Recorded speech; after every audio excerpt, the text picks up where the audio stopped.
Un hélicoptère, ça ne vole pas. Ça asservit les airs. C'est à la fois une arme de guerre et un ange gardien.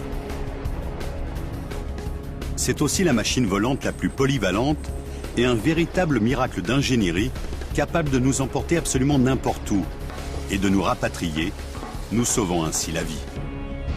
Mais quand les cieux ne se laissent plus dompter, ils ripostent violemment, rapidement et impitoyablement. Mais il existe aujourd'hui une nouvelle race d'hélicoptères conçue expressément pour le XXIe siècle. Certains les ont baptisés supercoptères. Et voici un de leurs meilleurs représentants, le EH-101 d'Augusta-Westland. Vous allez découvrir comment cette petite merveille parvient à défier la gravité et à maîtriser le ciel.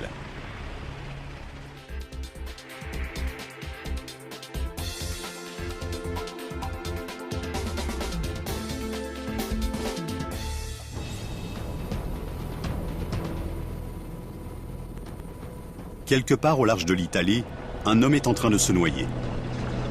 Un des hélicoptères les plus sophistiqués qui soit vole à son secours. Il s'agit du EH-101 d'Augusta-Westland.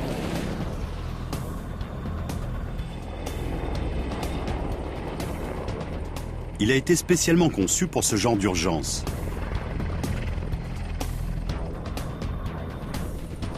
Ses rotors sont révolutionnaires. Ils sont actionnés par 3 des moteurs les plus sophistiqués jamais mis au point. C'est un hélicoptère énorme qui mesure près de 23 mètres, du nez à la queue, pour un poids d'environ 15 tonnes et qui peut parcourir 1450 km à près de 320 km/h.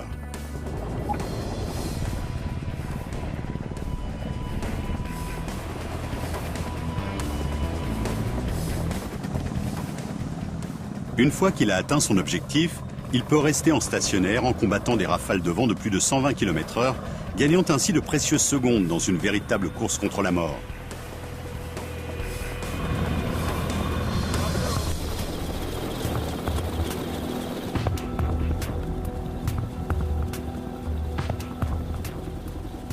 Pour les requins volants de la marine italienne, cette mission d'entraînement est prise extrêmement au sérieux.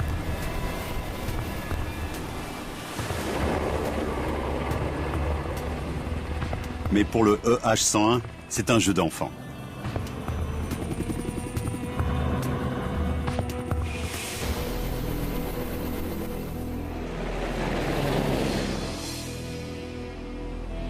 Cet engin fait partie de la nouvelle génération d'hélicoptères qui prendront d'assaut les cieux du XXIe siècle.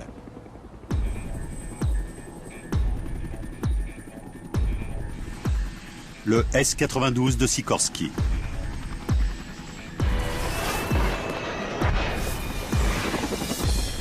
Le NH-90 de NH Industries et le EH-101 d'Augusta-Westland.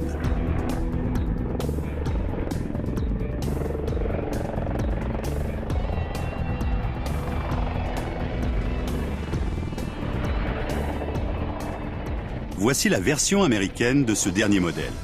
Baptisée US-101, elle a été choisie par la marine des États-Unis pour devenir le prochain hélicoptère présidentiel. Nom de code Marine 1, ce bureau ovale du ciel sera fabriqué par 3 constructeurs, Augusta-Westland, Bell Helicopters et Lockheed Martin.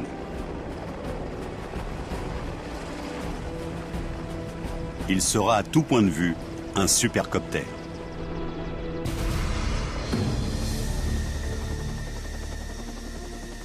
Mais quel que soit le niveau technologique d'un hélicoptère, son vol est gouverné par 3 grands éléments qu'on pourrait appeler la règle de 3.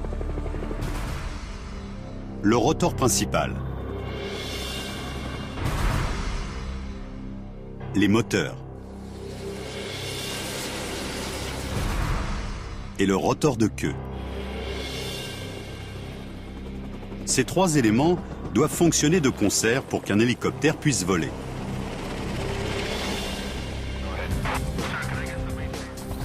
Et c'est là tout le génie de la règle de 3. Le EH-101 traverse le ciel comme un oiseau-mouche.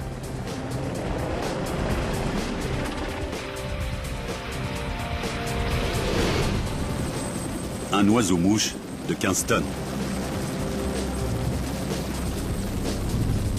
C'est précisément parce que les hélicoptères comme celui-ci peuvent faire ce qu'aucun autre aéronef ne peut faire, aller où aucun autre ne peut se rendre, dans des lieux inaccessibles aux autres moyens de transport, que nous dépendons d'eux.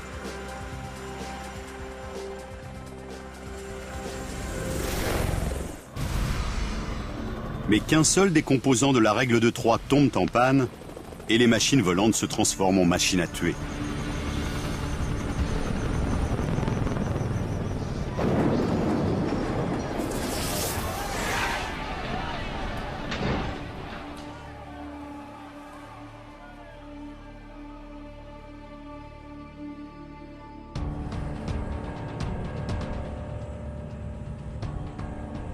Dans des conditions normales, piloter un hélicoptère n'est que légèrement plus dangereux que piloter un aéronef à voilure fixe de la même taille. Sauf que l'hélicoptère n'a pas été créé pour des vols faciles, mais bien pour assurer les missions les plus risquées.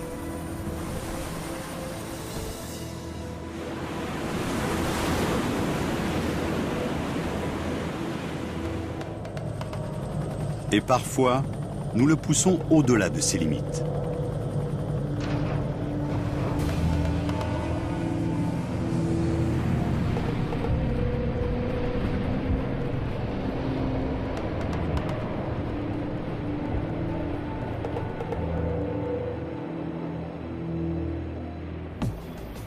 À ces accidents, il y a une explication aussi simple que mystérieuse.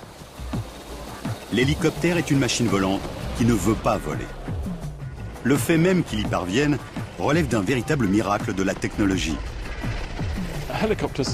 Au sol, un hélicoptère a plus de chances de se mettre lui-même par terre en basculant sur le côté sous l'action de son rotor que de voler. Le premier composant de la règle de 3, c'est le rotor principal. Les appareils à voilure fixe volent grâce à l'écoulement naturel de l'air autour des ailes au fur et à mesure qu'ils avancent. Ils sont en fait tirés par l'air. Les rotors, eux, agissent comme des ailes tournantes. L'air qui circule autour des pales permet de faire décoller l'hélicoptère. Et le rotor principal ne se contente pas de soulever l'appareil, il le fait aussi avancer en repoussant l'air vers l'arrière.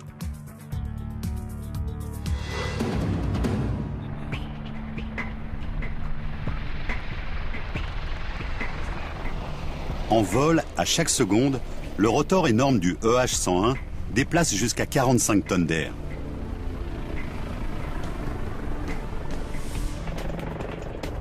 Les 15 tonnes de l'hélicoptère sont suspendues à 5 ailes rotatives.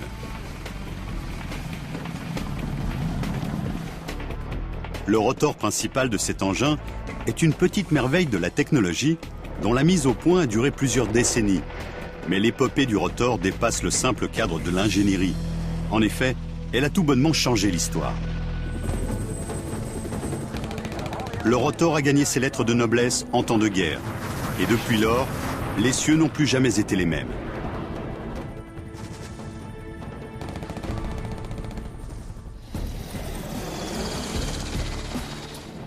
Concevoir des engins aussi perfectionnés que les supercoptères d'aujourd'hui revient à créer un robot qui saurait danser. Il nous a fallu presque aussi longtemps pour résoudre les mystères du vol vertical que pour atteindre la Lune.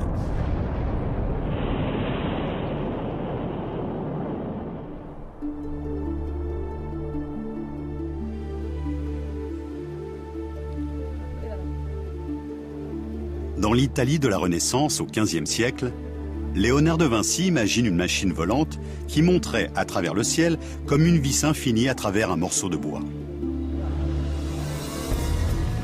Les supercoptères d'aujourd'hui n'utilisent pas de vis, mais un rotor tourbillonnant.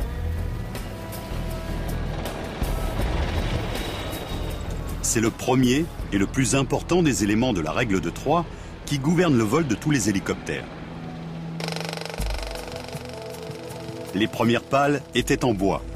Cette surface portante rotative offrait un semblant de sustentation, mais c'était à peu près tout. Au fil de décennies d'études, les rotors devinrent plus polyvalents et plus robustes. Et ils firent sortir les hélicoptères des coulisses de l'aéronautique pour les placer en première ligne d'une guerre. Ce conflit allait durer 20 ans et mobiliser 3 millions de soldats américains.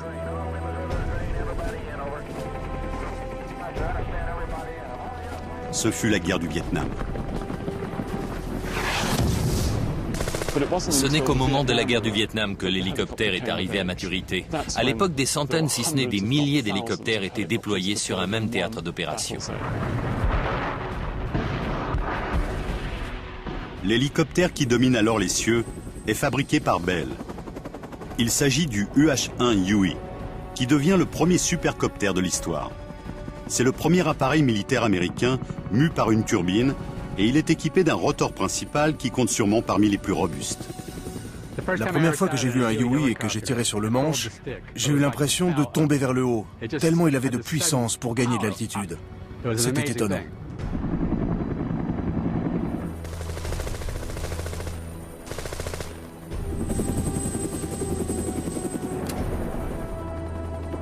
Même si des rotors entièrement métalliques ont déjà équipé d'autres hélicoptères par le passé, le rotor et les pales de 13,50 m du Huey s'imposent comme un nouvel étalon de solidité.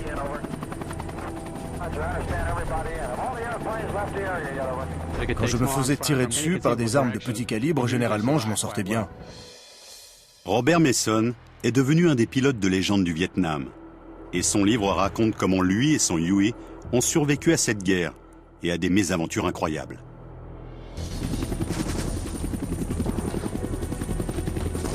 Une fois, je devais être le dernier encore dehors et il fallait que j'embarque tout le monde. Les gars sont tous montés, mais il y en avait un de trop. Or, je ne pouvais pas le laisser là. Son appareil étant dangereusement surchargé, Robert Mason n'a alors qu'une solution, voler droit en direction d'un bosquet en pleine jungle.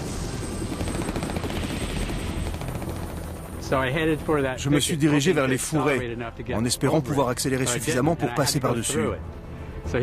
Mais comme je n'ai pas réussi, il a fallu que je les traverse. Et l'hélicoptère est passé en taillant les branches avec ses pales, en transportant 6 ou 7 GI qui hurlaient à l'arrière. J'adore cet engin. Si le Huey a été le supercoptère du XXe siècle, le EH-101 est en course pour ce titre au XXIe siècle.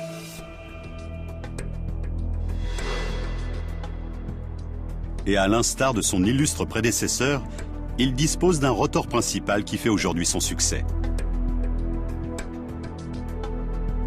À une différence près, le rotor du Huey était métallique, alors que l'intérieur des pales du EH-101 est en papier. Grâce à une technologie de pointe et des matériaux composites comme des fibres de verre et de carbone, ces rotors sont bien plus légers et plus solides que leurs homologues, tout en métal.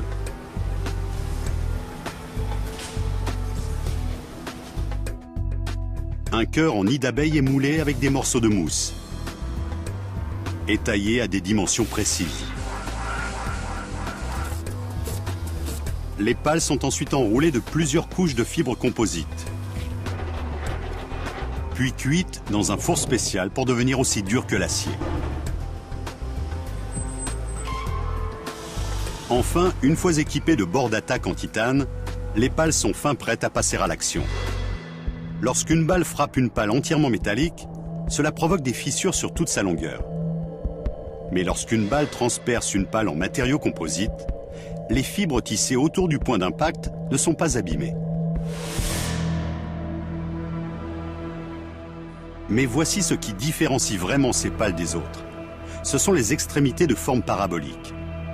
Cette innovation a permis de résoudre virtuellement deux problèmes majeurs dont souffrent les hélicoptères de combat. Le bruit du rotor qui avertit l'ennemi de votre approche. Et les tourbillons de sable susceptibles d'aveugler les pilotes au décollage et à l'atterrissage dans le désert. Pour un hélicoptère, il n'y a rien de plus difficile que d'exfiltrer des otages d'une zone ennemie, a fortiori si cette zone se situe en plein désert. Et aucune mission de ce genre n'a été un fiasco aussi retentissant que Eagle Claw en 1980, dont le but était de libérer des citoyens américains prisonniers en Iran. Le désert s'est transformé en enfer des hélicoptères, et la mission s'est soldée par la mort de 8 Américains.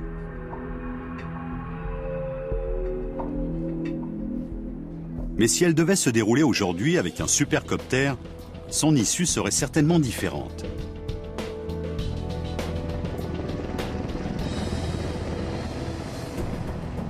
Un des plus gros handicaps dont souffrent les hélicoptères dans les missions de type Eagle Claw, c'est le bruit que font les rotors, car l'ennemi vous entend arriver. L'essentiel de ce bruit est provoqué par l'extrémité des pales qui tranchent l'air à une vitesse supersonique. Ce bruit si repérable est en fait un enchaînement de mini-murs du son qui se produisent au bout des pales. D'où l'avantage des extrémités à forme parabolique.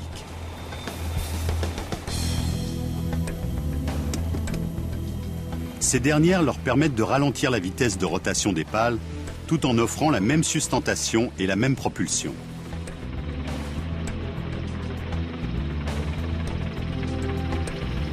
Comme leurs pales ne provoquent plus de bang, les soldats qui ont piloté l'EH-101 au combat affirment que c'est un des hélicoptères les moins bruyants du monde.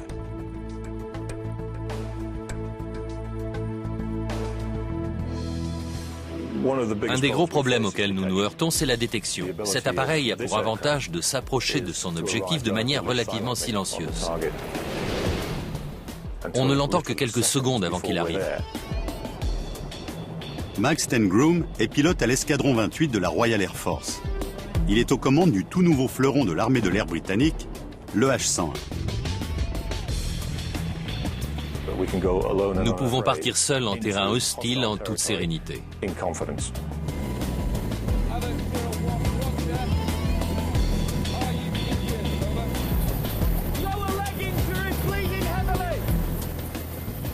Les hommes de l'escadron 28 s'entraînent sans relâche pour effectuer des missions au-delà des lignes ennemies.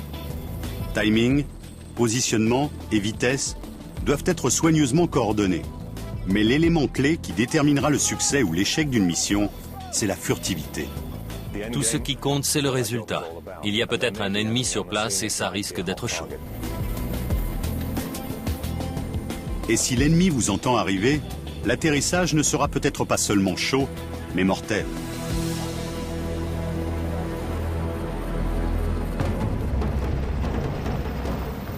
Les pales à extrémité parabolique de l'EH-101 lui permettent de secourir des soldats en traversant l'espace aérien ennemi sans se faire remarquer.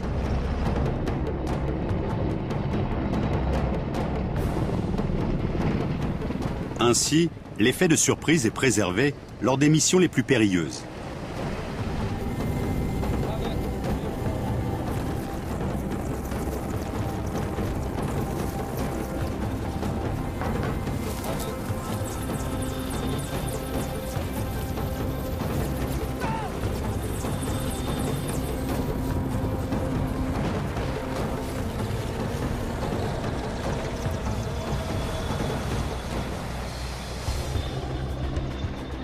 Le groupe de recherche et sauvetage au combat repère son objectif.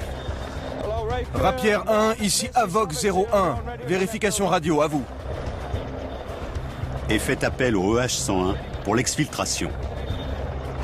Avoc 01, reçu. Nous préparons le blessé. 1 minute, les gars.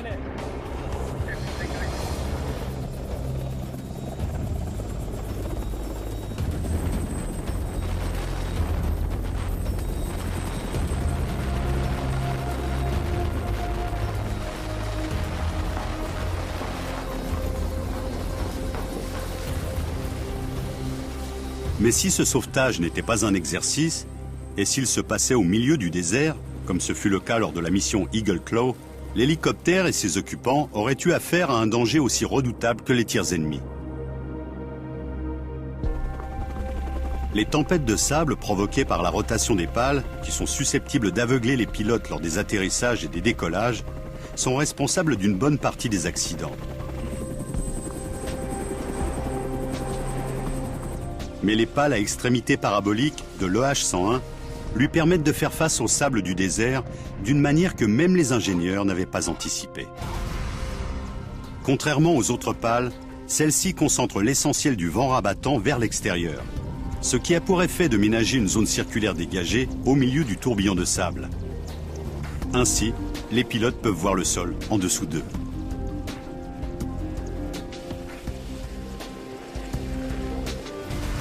Le pilote vole dans ce trou. Il a une visibilité excellente durant 90% de l'approche et au moment difficile, il voit la zone d'atterrissage sans problème. Et ce qui marche pour le sable, marche aussi pour la neige. Les pales à extrémité parabolique s'affranchissent des tourbillons de neige comme des tourbillons de sable.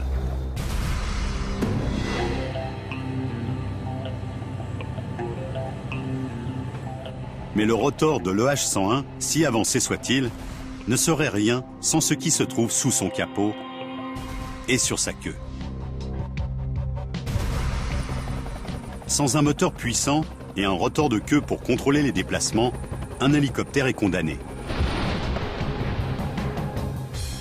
La règle de 3 fait s'affronter la physique et les forces de la nature. Et quand tout marche comme il faut, un hélicoptère peut accomplir des prouesses dont même Léonard de Vinci n'aurait pas rêvé.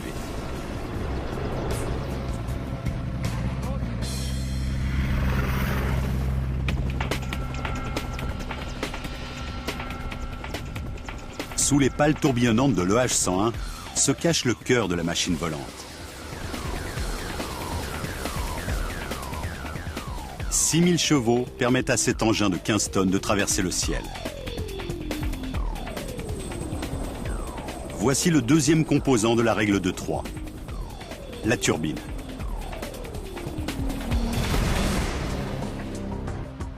Et il n'y en a pas qu'une, mais 3. Chacune d'elles est aussi grosse que le moteur d'une berline, mais 10 fois plus puissante.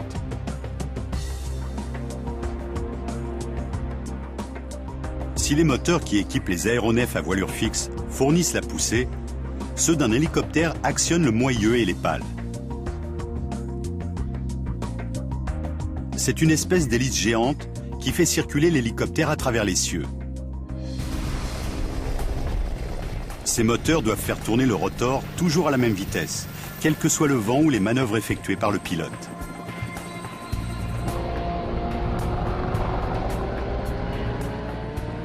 Cela revient à exiger d'un moteur de voiture de maintenir constamment la même vitesse, quelle que soit la pente à négocier. Évidemment, les moteurs ne doivent pas caler. Il faut impérativement qu'ils fonctionnent, quelles que soient les conditions.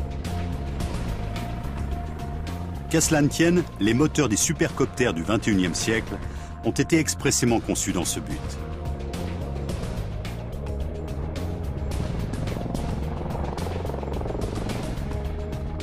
Ils fournissent la puissance nécessaire que les moteurs des générations antérieures n'étaient pas en mesure d'apporter.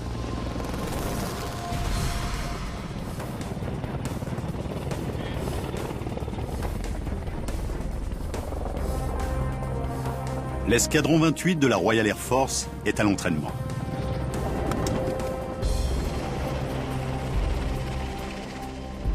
Sa mission, suivre et intercepter une voiture lancée à toute vitesse. Ces hommes jouent le rôle de terroristes en cavale. D'une altitude élevée, le H-101 fond sur sa proie presque à la verticale.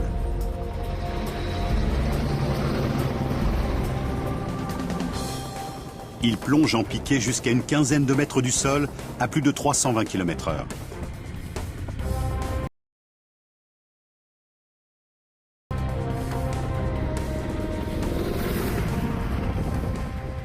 Ensuite, il effectue une figure incroyable digne des montagnes russes. Ses moteurs encaissent le choc de la manœuvre sans le moindre raté. Puis, l'hélicoptère se pose au milieu d'un maelstrom de poussière.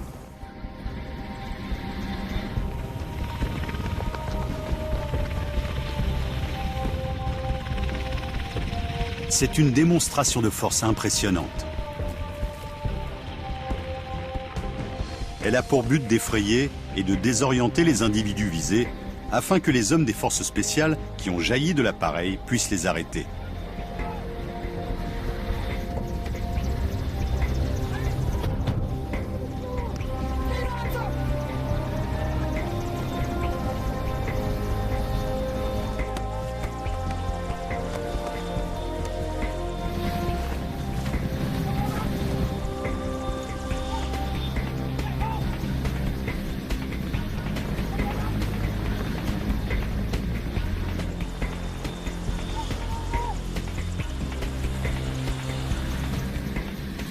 En quelques secondes, tout est terminé.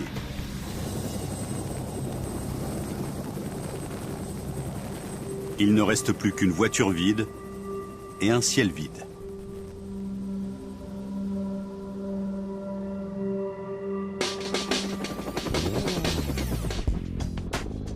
Une telle manœuvre est rendue possible grâce à la puissance et la précision gérées par l'ordinateur des moteurs de l'EH-101. Pour comprendre comment il fonctionne, revoyons la scène. Au départ, le plongeon.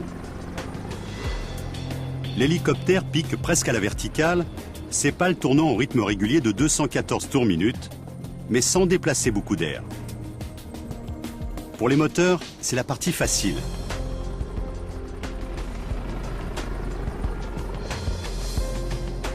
À une quinzaine de mètres du sol, l'hélicoptère se stabilise pour l'assaut. Les pales tournent pour repousser l'air vers l'arrière et propulser le EH-101 à sa vitesse maximale de 320 km/h.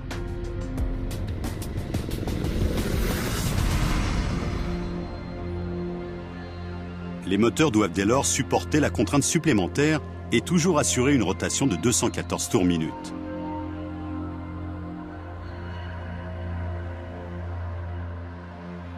Chaque rotation est communiquée au moteur par les ordinateurs embarqués. Mais voici le moment qui prouve que ces moteurs se distinguent de leurs prédécesseurs. C'est cette figure aérienne extraordinaire où on passe de la vitesse maximale à l'arrêt complet avant de repartir. La manœuvre consiste à faire tourner l'aéronef de 180 degrés et de passer de la vitesse maximale à 0 sur une distance très courte. Vous pouvez constater que c'est une manœuvre très brutale. Les pales griffent l'air, d'abord pour arrêter l'aéronef, puis pour lui faire faire demi-tour et enfin pour le faire atterrir. Les contraintes infligées au rotor sont énormes et elles se transmettent directement au moteur. Si ces derniers calaient, comme cela pouvait arriver sur les modèles de vieille génération, l'hélicoptère de 15 tonnes s'écraserait. Mais les moteurs de l'EH-101 absorbent le choc de la manœuvre et continuent de faire tourner le rotor à allure constante, tout en effectuant un violent virage à 180 degrés.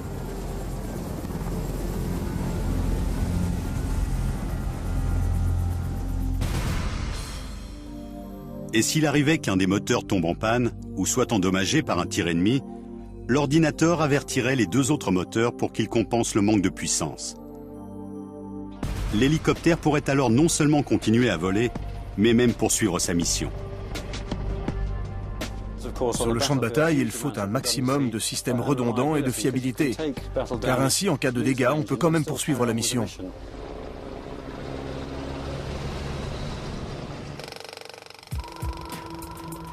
L'essentiel du poids que les premiers hélicoptères soulevaient était en fait celui de leur moteur à piston lourd et peu puissant.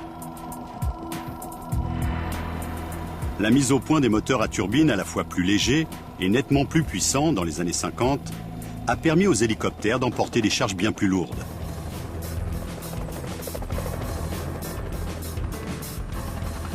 Ce qui était autrefois un gymnaste des airs s'est alors transformé en bête de somme capable de transporter jusqu'à 40 tonnes de fret.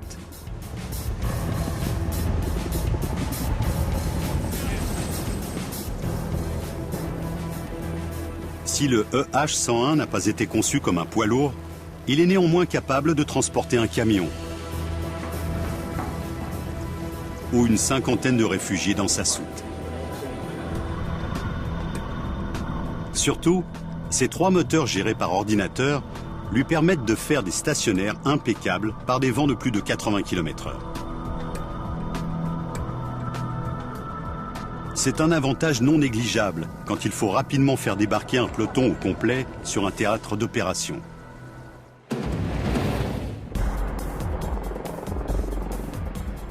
Dans la règle de 3 qui gouverne le vol d'un hélicoptère, le rotor principal assure la portance et la propulsion. Et le moteur, l'apport de puissance de manière constante.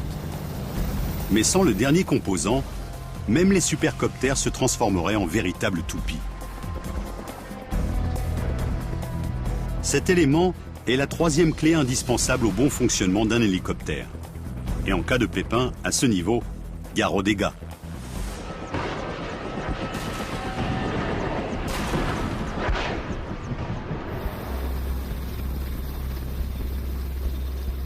Du gros temps, un carburant à haut indice d'octane et un hélicoptère en stationnaire à l'aplomb du pont d'un navire de guerre en haute mer.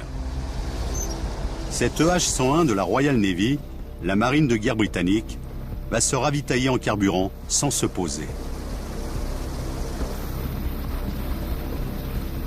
C'est une des manœuvres les plus difficiles qu'on puisse demander à un hélicoptère et à son pilote. Et encore le fait-on rarement. Mais c'est le genre d'opération à haut risque pour lesquelles on a conçu les supercoptères. On économise ainsi le temps précieux qu'aurait nécessité un appontage pour refaire le plein. Son rôle principal est la protection des forces. Il doit donc rester en l'air 24 heures sur 24, 7 jours sur 7, 365 jours par an en quête d'une menace de surface, c'est-à-dire un bateau, ou sous-marine, c'est-à-dire un sous-marin. Lors de ce ravitaillement, le EH-101 reste en stationnaire à la perfection.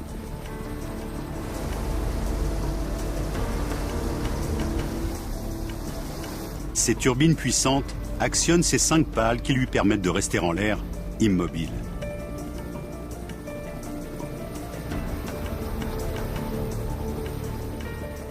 Mais pour l'approcher de plus en plus près du navire et de la perche de ravitaillement, c'est le 3e et dernier composant de la règle de 3 qui entre en jeu. Le rotor de queue.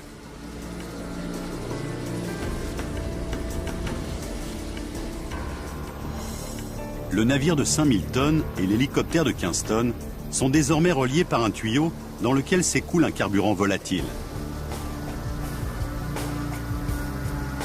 Il n'y a pas de place pour la moindre erreur.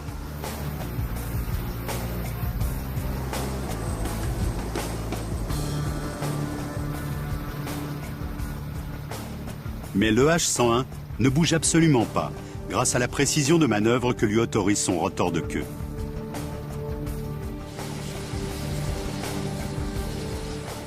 Le rotor de queue est absolument fondamental pour qu'un hélicoptère puisse voler. Disons que c'est la queue qui remue le chien.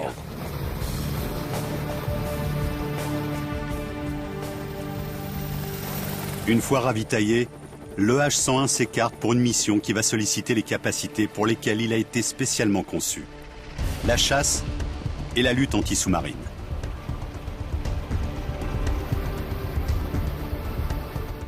Le H-101 repère et poursuit les sous-marins à l'aide d'un sonar embarqué sophistiqué ultra secret.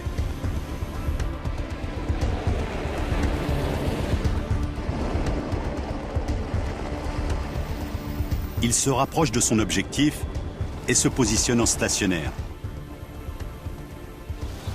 Ensuite, il mouille le pire cauchemar d'un sous-marinier, une antenne sonar ultra performante.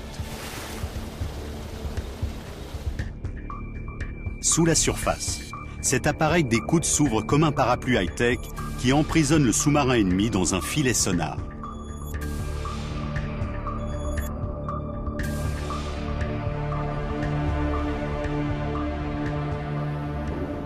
Si cet exercice n'en avait pas été un, le sous-marin aurait été acculé, attaqué et détruit par une des 4 torpilles autodirectrices Stingray équipant le EH-101.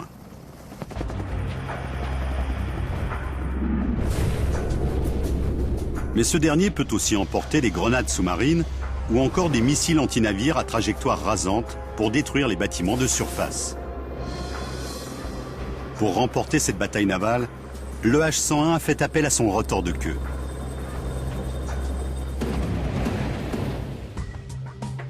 Le rôle principal de cet élément consiste à contrer le couple, la rotation puissante générée par le rotor principal. Ce dernier imprime un mouvement circulaire au fuselage dans un sens, tandis que le rotor de queue le pousse dans l'autre. En contrôlant la quantité d'air expulsée par le rotor de queue, le pilote se sert de ce dernier comme d'un gouvernail.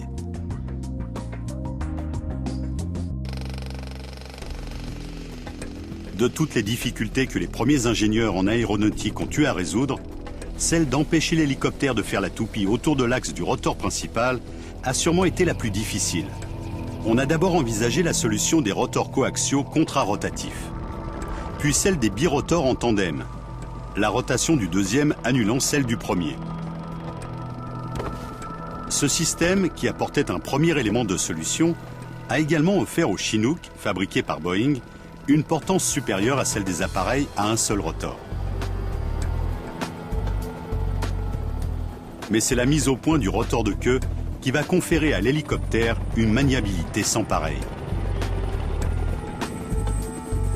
On choisit la direction où on veut aller, quand on veut y aller et la vitesse à laquelle on veut y aller. L'opposition entre les deux rotors est une sorte de combat permanent de David contre Goliath.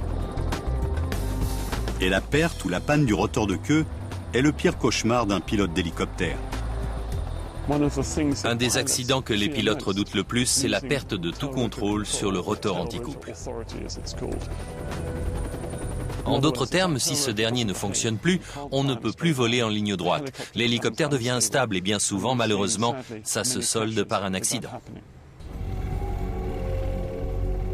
Lors de missions de sauvetage ou d'évacuation difficiles en terrain accidenté, le rotor de queue est particulièrement vulnérable. Des trois composants qui maintiennent un hélicoptère en l'air, c'est en général celui qui frôle le plus le sol.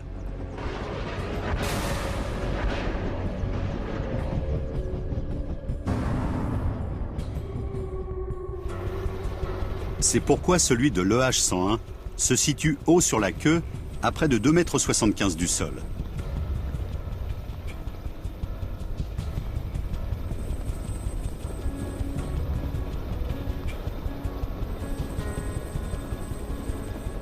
Tous les pilotes le savent. Perdre le rotor de queue, même momentanément, peut sonner le glas de l'hélicoptère et de ses passagers.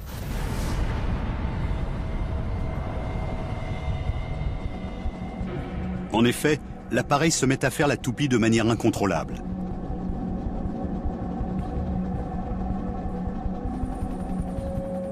Lorsque l'appareil s'écrase, il se disloque et ses passagers se retrouvent écrasés sous l'amas de métal.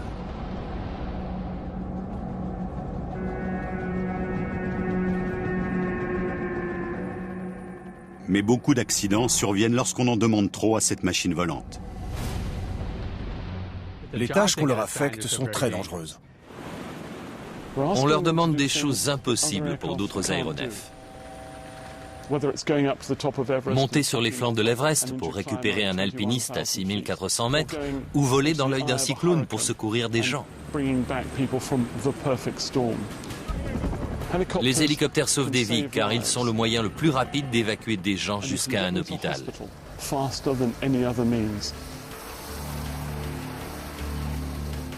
Nous utilisons les hélicoptères pour des tâches aussi périlleuses, car aucun autre moyen de transport n'est en mesure de faire aussi bien.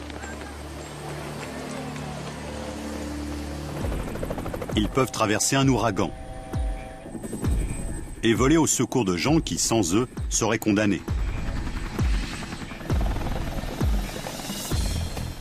Ils peuvent affronter les feux de forêt en plongeant au cœur du brasier et en larguant de l'eau là où aucun homme ni aucune autre machine ne peuvent aller.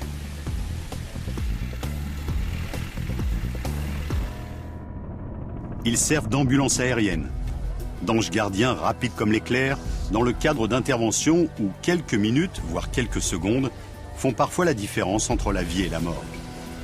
L'hélicoptère est le champion des malades et des blessés.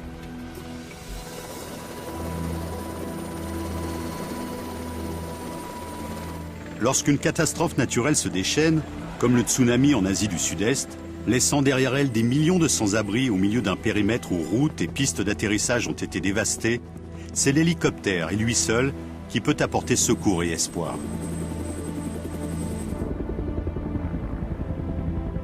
Ce fut l'un des ponts aériens parmi les plus importants de l'histoire. Des milliers de tonnes d'aide humanitaire furent acheminées dans des zones inaccessibles pour sauver des milliers d'hommes, de femmes et d'enfants.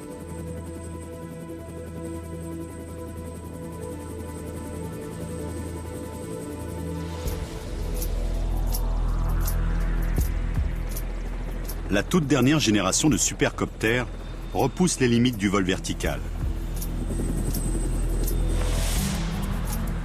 Mais on doit ajouter un quatrième composant à notre règle de 3. L'homme assis dans le siège du pilote. Maîtriser les mouvements d'un hélicoptère nécessite d'utiliser ses deux mains et ses deux pieds et d'être parfaitement sûr de soi.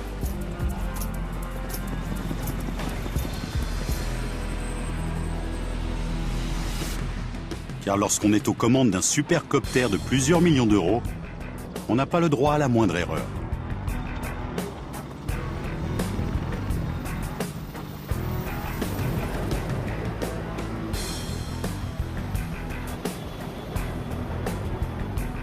Rares sont les prouesses plus difficiles que dompter un hélicoptère.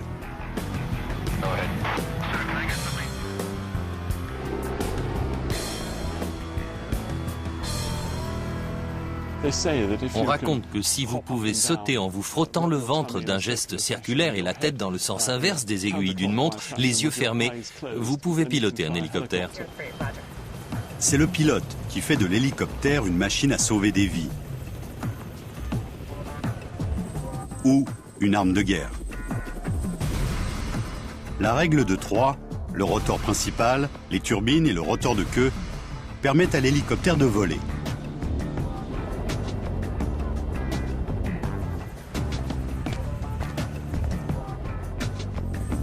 Mais il faut forcément quelqu'un aux commandes. En fin de compte, tout repose sur le pilote. Et je crois qu'il faut une race de pilotes hors du commun.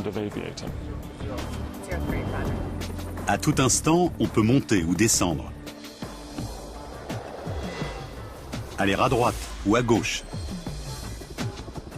En avant ou en arrière, ou faire un mélange de tout ça.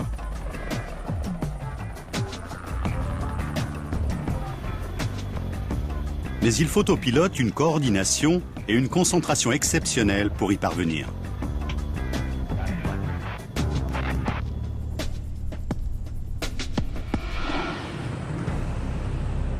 Massimo Porro commande l'escadron numéro 1 de la marine italienne, les requins volants. Il nous montre la relation extraordinaire existant entre le rotor de queue et le rotor principal. Ses deux mains s'occupent du rotor principal, la manette de gauche faisant monter et descendre l'hélicoptère, celle de droite gérant les autres directions.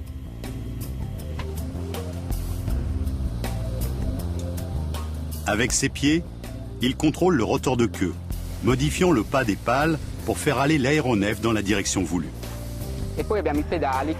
Les pédales actionnent les pales du rotor de queue.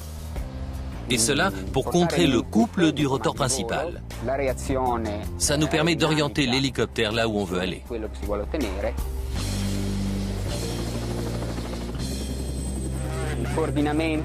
Mais la coordination doit être impeccable. Car comparé à un aéronef à voilure fixe, l'hélicoptère est un appareil instable par nature. Mais pour qui maîtrise la règle de 3, l'hélicoptère offre des sensations incomparables.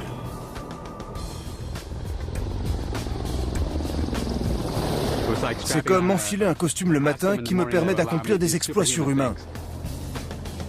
Vous ne volez plus, vous devenez la machine.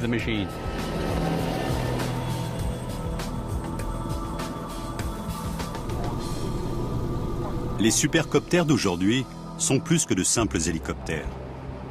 Derrière le poste de pilotage de l'EH-101 de la Royal Navy se cache un centre de commande et de contrôle sophistiqué capable de gérer un combat terrestre ou maritime, de tirer des missiles performants pour détruire un sous-marin ou un navire de surface ennemi,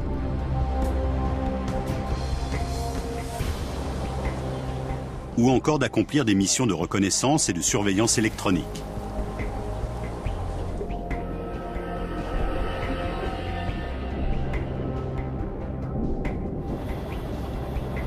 Ces appareils sont tellement à la pointe de la technologie qu'ils peuvent même voler tout seuls.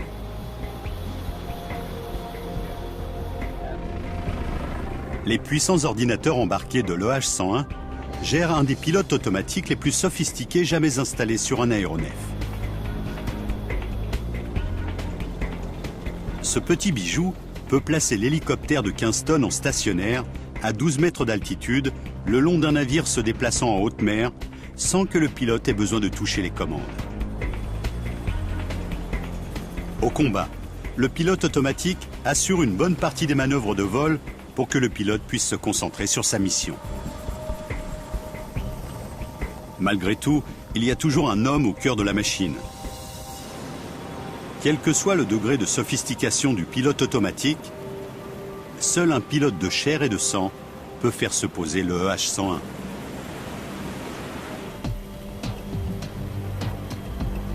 Ces hommes s'entraînent dans un monde virtuel.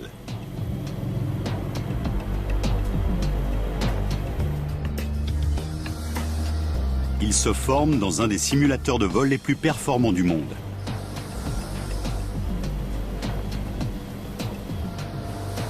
Dans cette sphère d'acier de 7,30 m de diamètre, se trouve une réplique exacte du poste de pilotage d'un EH-101 et un écran au graphisme très réaliste.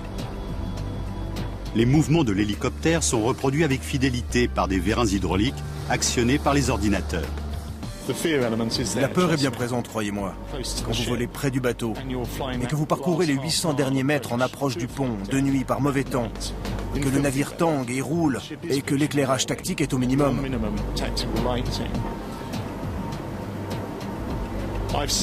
Je me suis fait de belles frousses en simulateur, car il est très réaliste. Pour vous dire la vérité, j'en suis ressorti blanc comme un linge et tout tremblotant. Il faut investir la bagatelle de 3 900 000 € pour former un pilote, afin qu'il puisse un jour sortir de ce jeu vidéo haut de gamme et piloter pour de vrai. Mais quand l'aéronef que vous pilotez coûte près de 80 millions d'euros, vous ne pouvez pas vous permettre de le laisser s'écraser.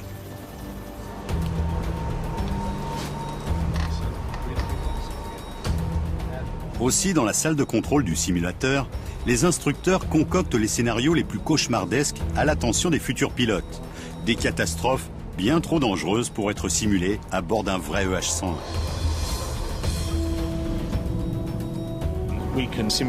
On simule des pannes importantes et des crashs.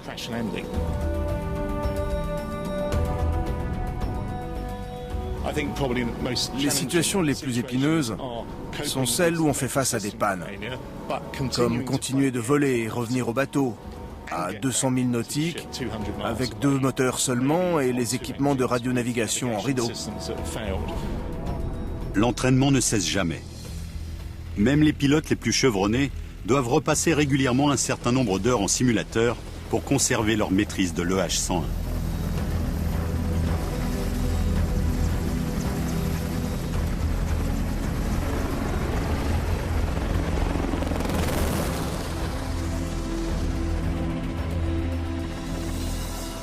Ces hommes ne se considèrent pas tant comme une élite que comme des vénards. Le père de l'hélicoptère, Léonard de Vinci, aurait adoré piloter cet engin. Je l'imagine bien nous lancer. Je vous l'avais bien dit, il y a 500 ans, je vous avais dit qu'on y arriverait. Et le voilà, l'hélicoptère par excellence.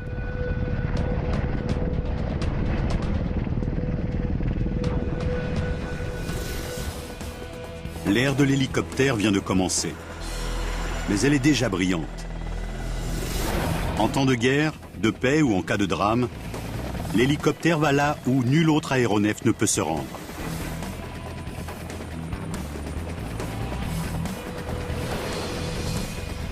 Aujourd'hui, la science du vol vertical atteint peut-être son expression la plus raffinée. Voici venu le temps des supercoptères.